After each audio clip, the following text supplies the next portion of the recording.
այսօր մի առանձնահատկություն իմ ուշադրությունը գրավեց, որ տենց մարդկանց տենց կլանող հայացքները։ Ես այնպիսի տպավորություն ունեի, որ նախ մարդիկ շատ կենտրոնացած լսում են, շատ կենտրոնացած։ Ես չգիտեմ, հիմա վստահ չեմ, գուցե լինում է բան, որ աչքի տառաչարնեմ եւ ուշադրություն չես նկատում, ուշադրություն չես դարձնում, բայց այսօրվա հանդիպումներում ինչ որ մի հատ առանձնահատուկ կլանող հայացք կա իմ կարծիքով եւ դա կարող է կապված լինել հետեւյալի հետ, որ հիմա նաեւ մարդիկ շատ տեղեկատվություն են ստանում եւ շատ նաեւ կեղծ ինֆորմացիա, ճիշտ ինֆորմացիա եւ այլն, ես գիտեք ինչ տպավորություն ունեի, ոնց որ մարդիկ այտենց այդ լսելով սկան են անում, մի հատ ուզում են հասկանան, այս ամեն ինչի մեջ, այս լուրերի մեջ, որտեղ մեկը ասում է, որ էսա սկսած դավաճանությունից մինչև որ Հայաստանը ծախվում է եւ Հայաստանը ծաղկում է, այսինքն երկու բևեռ կա, Հայաստանը ծախվում է այս իշխանությունների կողմից եւ Հայաստանը ծաղկում է, ինձ թվում է թե մարդիկ sense սկան են անում, որովհետեւ այդ թեման չի քննարկվում, ասենք երբեմն չնայած անդրադարձեր կունենանք նաեւ այդ թեմաներին, բայց կապ չունի, դու ինչի մասին որ խոսում ենք, մարդիկ sense սկան են անում, ամեն բառի մեջ, ամեն բառի ԴՆԹ մակարդակով ուզում են հասկանան, ամեն բառ այդ բառի մեջ ինչն է fake, ինչն է իսկական, ինչն է անկեղծ ինձ շատ ուրախացնում է, որովհետև ես համոզված եմ, որ այդ հայացքները տեսնելու են ամեն ինչ, իրանք տեքստերն են ընկալելու, ենթատեքստերն են ընկալելու, կեղծիքներ են ընկալելու, անկեղծություններ են ընկալելու, ամեն ինչ ընկալելու են եւ սա է նաեւ այդ հայացքը, այդ կլանող հայացքն է նաեւ երաշխիքը, որ Հայաստանում հնարավոր չէ այլևս ժողովրդի կամքը ծռել, ժողովրդի կամքը նենգափոխել եւ ժողովրդին բան պարտադրել, առնել եւ այլն եւ այսպես շարունակ եւ դա շատ կարեւոր հայացք է, այդ փոփոխությունը, այդ քաղաքացու հայացքը, որ կանգնած է եւ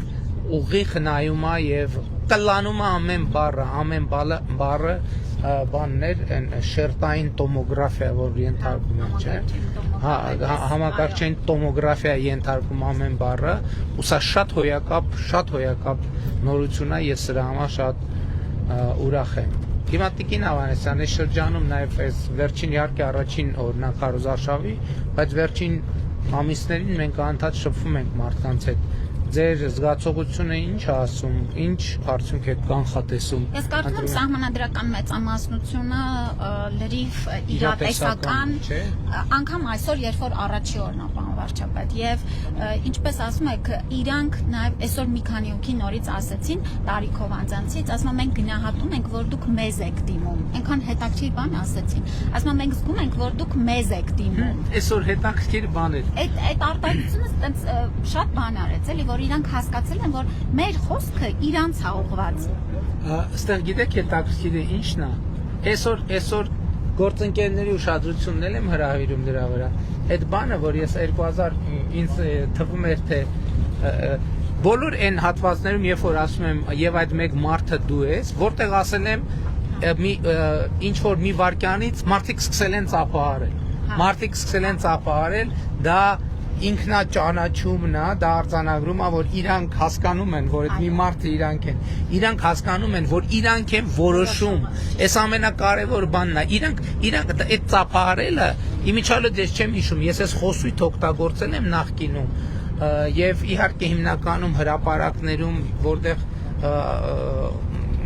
ուրիշ միջավայր է, բայց այդ ծափահարությունը նշանակում է մարդը իր իշխանությունը զգացել է, մարդը զգացել է երկրի տիրոջ իրակարգավիճակ ու մարդը գիտի, որ ինքն է որոշում խորհրդանական ընտրությունների ելքը, ով ուզում առնի ընդդիմություն, իշխանություն, fake ինֆորմացիա, հիբրիդ, ոչ հիբրիդ եւ այլն տեխնոլոգիա, չգիտեմ ինչ կապ չունի, ինքը գիտի, որ ինքն է որոշում եւ դա ամեն հեղափոխության եւ խաղաղության ամենակարևոր արդյունքն է, որովհետեւ խաղաղությունն էլ է կարևոր, որովհետեւ ուրիշ բան է սպառնալիքի ներքո որոշում կայացնելը, որ մարդը մտածում է, որ չգիտեմ ինչ վիճակ է, ուրիշ բան է ազատության պայմաններում այդ որոշումը կայացնելը։ Մարդը այսօր ազատ է, իհարկե քաղաքական ուժերը տարբեր սցենարներ են ներկայացնում, այդ սցենարների մեջ ամենատարբեր բաներ կա, բայց մարդը գիտի, որ ասում է խոսած է, այդ հայացքի մեջ ես այդ եմ կարդում, ասում է քաղաքական ուժերը խոսացեք, ես կորոշեմ, դուք ասեք ինչ եք ասում, ես կորոշեմ, եւ այդպես էլ կլինի։ Շատ լավ, այսպիսին էր մեր եթերը Անահիտ Ավանեսյանի հետ, ով հիշեցնեմ զբաղեցնում է քաղաքացիական պայմանագիր կուսակցության համամասնական ցուցակի 3-րդ հորիզոնականը, Տիկին Ավանեսյանը 2020 թվականից առողջապահության նախարար է, դրանից առաջ 21-ի հունվարից առողջապահության նախարար է, դրանից առաջ 2018 թվականից եղել է առողջապահության նախարարի առաջին տեղակալ եւ նախորդ ընտրությունների համամասնական ցուցակում եղել եք թփել։ Եղել եմ 15-րդն է։ 15-րդը, շատ լավ։